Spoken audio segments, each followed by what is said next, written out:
Kenapa? Karena pada saat kondisi masuk kan kita udah serah terima, udah go through checklistnya bareng-bareng gitu.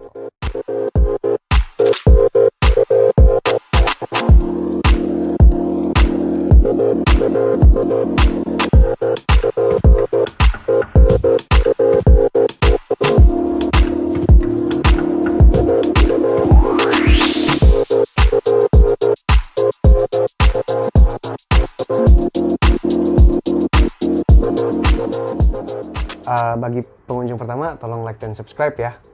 Insya Allah kontennya bermanfaat. Beberapa waktu yang lalu ada follower di Instagram gue, Bang, gimana sih tips nyewain rumah? Gitu. Kebetulan gue ada referensi nih dari teman-teman yang udah berpengalaman ya menyewakan rumah. Jadi gini, ada banyak alasan kenapa orang menyewakan rumahnya. Mungkin karena dia kerja di luar pulau atau di luar provinsi, jadi rumahnya nggak kepake. Sayang kalau misalnya nggak disewakan, itu benar. Atau ada si fulan yang harus ngerawat orang tuanya di rumah orang tuanya, jadinya si rumah tuh nggak kepake gitu ya. Ya udah nggak apa-apa, lebih baik disewakan daripada menjamur gitu. Nah itu satu. Di sisi lain, yang namanya menyewakan rumah tuh banyak suka dukanya, baik penyewa maupun yang pemilik rumah. Ada cerita lucu-lucu yang kayak penyewanya itu kabur begitu selesai, kabur begitu aja, dan rumahnya tuh hancur banget lah, coret-coretan di mana, nggak apik gitu, lantai bocel, dinding retak, ya pokoknya kayak gitulah ya.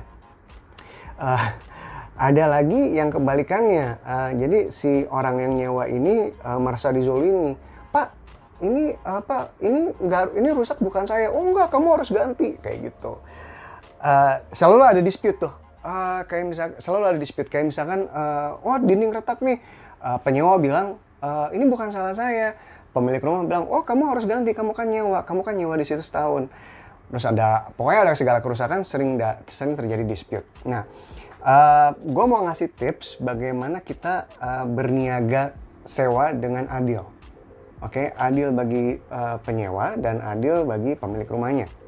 Oke, tips pertama, sebaiknya bagi pemilik harga sewa minimum itu dipatok di sekitar 5% dari biaya bangun rumah. Jadi biaya bangun rumahnya berapa? Nah, paling tidak 5% dari itu adalah nilai sewanya. Atau jika adik-adik beli, maka 5% dari harga rumahnya. Atau jika adik-adik memakai KPR, yang mana saya tidak sarankan, maka itu harga sewa itu sekitar 5% dari harga rumah plus bunga yang adik-adik harus bayar 20 tahun ke depan. Oke? Dan jika KPR, maka tolong pastikan bahwa harga sewa per bulannya itu lebih besar atau sama dengan cicilan per bulannya adik-adik. Berikutnya adalah gini. Satu hal yang paling melelahkan dalam sewa properti adalah dispute antar pemilik dan penyewa.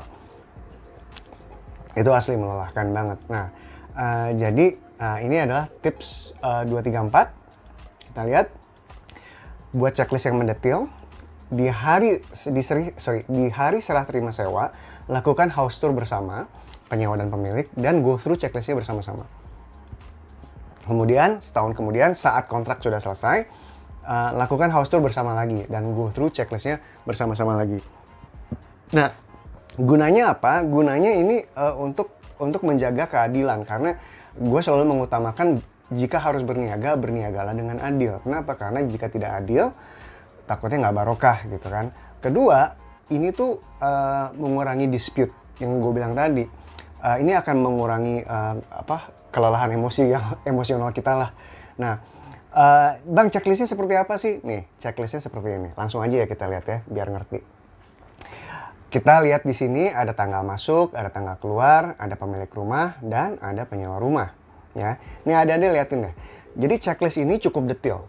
Jadi adik-adik breakdown per ruang di dalam rumah dan di luar rumah. Ini contoh interior ruang tamu, ruang keluarga, ruang makan. Oke, kemudian adik-adik lihat deh di ruang tamu ada tiga kategori: struktur, perabot, dan listrik. Oke, mechanical electrical sebenarnya, sorry. Nah, di struktur kayak misalnya dinding 4 sisi bersih. Nah, kategorinya struktur, perihalnya dinding 4 sisi. Nah, ini yang paling penting. Kondisi saat masuk di Juni 2020. Bersih, tidak ada coretan. Lantai, terdapat ubin satu retak di sudut ruangan. Nah, gunanya apa? Kita menceklis seperti ini agar nanti 1 tahun ke depan itu kita go through lagi listnya sama-sama.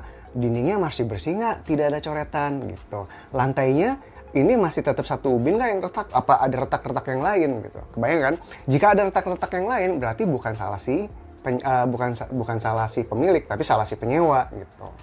Nah, contoh lainnya nih, sofa, kursi paling kiri busanya mengempes. Jadi kita udah tahu bahwa pada saat si penyewa masuk, si kursi ini kondisinya tidak bagus dan bukan salah si penyewa. Di lantai ini ada ubin satu retak dan itu bukan salah si penyewa. Di tirai ini ada sundutan rokok gitu dan itu bukan salah penyewa. Ngerti ya? Jadi ini memberikan rasa nyaman dan rasa keadilan bagi pemilik dan penyewa. Oke, lu masuk rumah ini kondisinya seperti ini ya. Bagus, nggak bagus, bagus gitu. Kebayang ya maksudnya?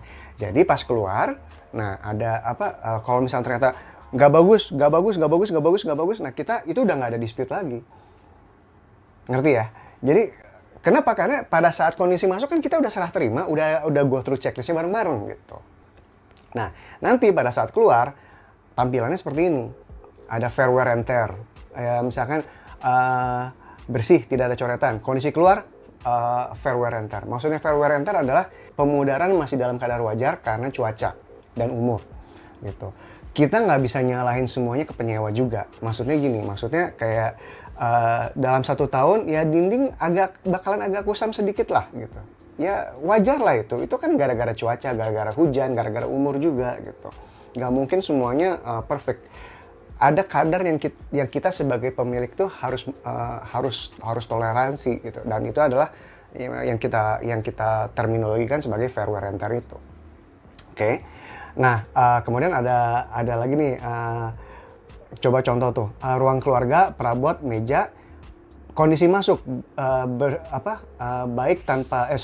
bersih, baik tanpa cacat, giliran keluar kaki patah. Nah, ini yang harus ganti gitu.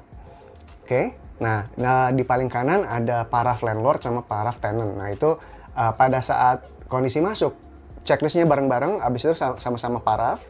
Abis itu pas keluar checklist paraf lagi, ya udah dan agree. Nah, nanti di situ kalau udah selesai, oke nih ada meja patah, kemudian soket lampu mati nih, berapa yang harus diganti? Ya udah dikira-kira aja. Berapa cash? 100, maksudnya 100.000, 200.000, 300.000, 2 juta, terserah. Seperti itu. Nah, percayalah bahwa memiliki checklist ini mengeliminasi 90% dari kemungkinan dispute yang akan terjadi. Jadi penyewa ngerasa tenang, pemilik juga ngerasa tenang. Dua-duanya merasa bahwa keadilannya terjaga gitu. Gitu aja dari gue untuk tips sewa properti. Semoga kontennya berguna, dan bagi adik-adik yang benar-benar ingin menyewakan propertinya, good luck. Semoga menemukan penyewa yang barokah. Oke, sampai jumpa di episode berikutnya. Assalamualaikum warahmatullahi wabarakatuh.